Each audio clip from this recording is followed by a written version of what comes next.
कार्तिक महात्म्य।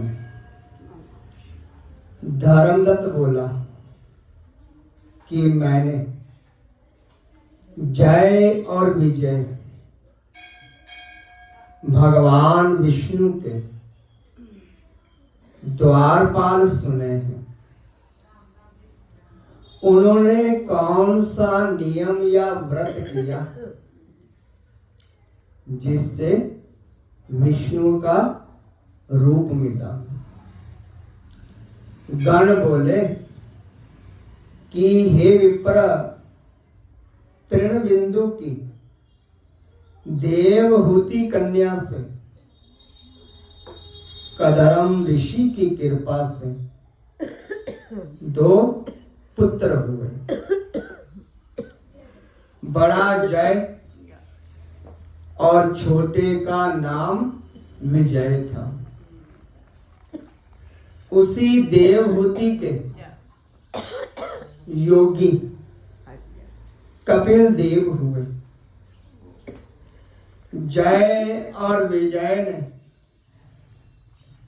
पूरी इंद्रियों को, वृत्तियों को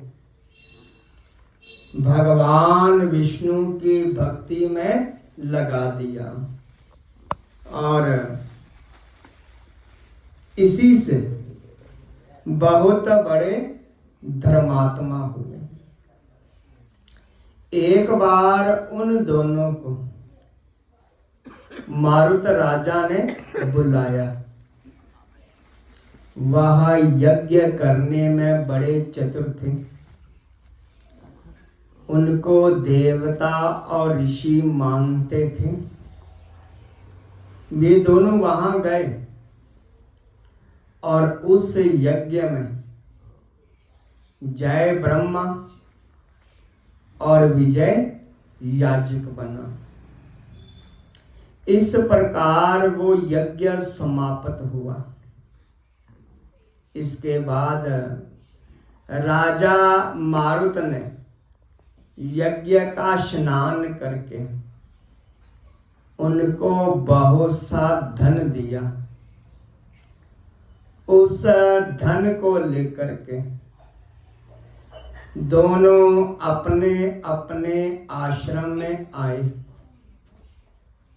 भगवान के पूजन और प्रसन्नता के लिए वो दोनों उस धन को बांटने लगे। इसलिए आपस में स्पर्धा हो गई।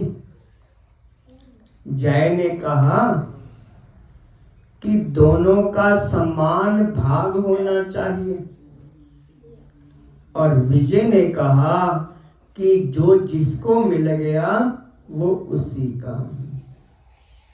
फिर जय अपने मन से दुखी हुआ और विजय को श्राप दे दिया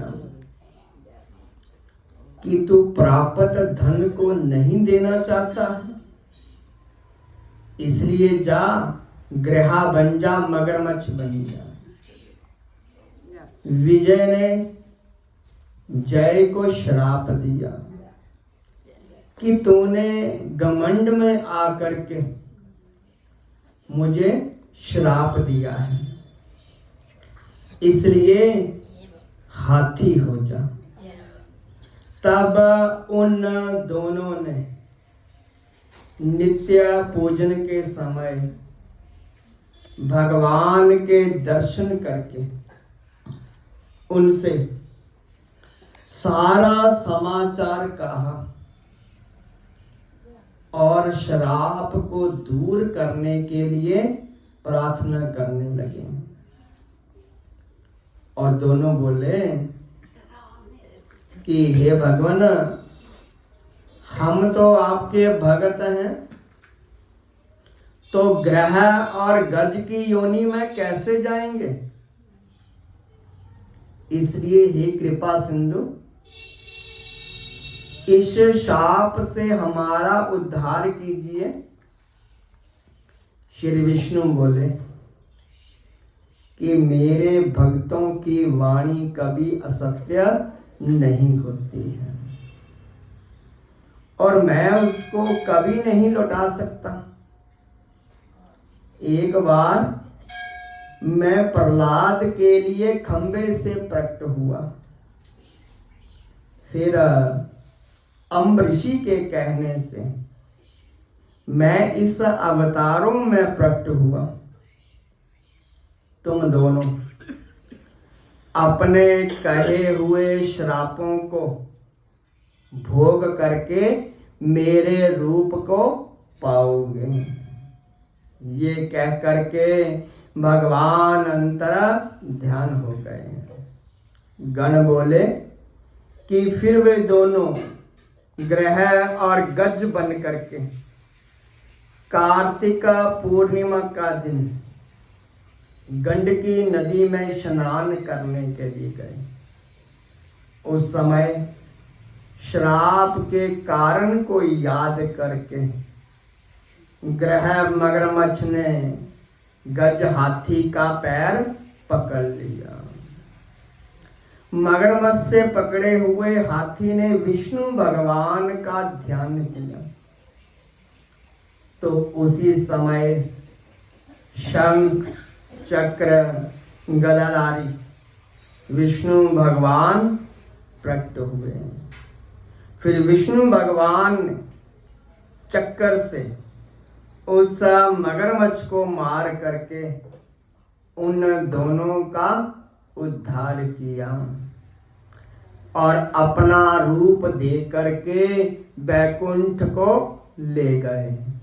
नारद जी बोले कि इस प्रकार धर्मदत्त को समझा करके वे गण विमान में बैठ कलहा समेत बैकुंठ धाम को चले गए और धर्मदत्त ने भी विश्वास युक्त होकर के उस व्रत को किया और मरणोपरांत दोनों स्त्रियों के साथ बैकुंठ लोक को चला गया।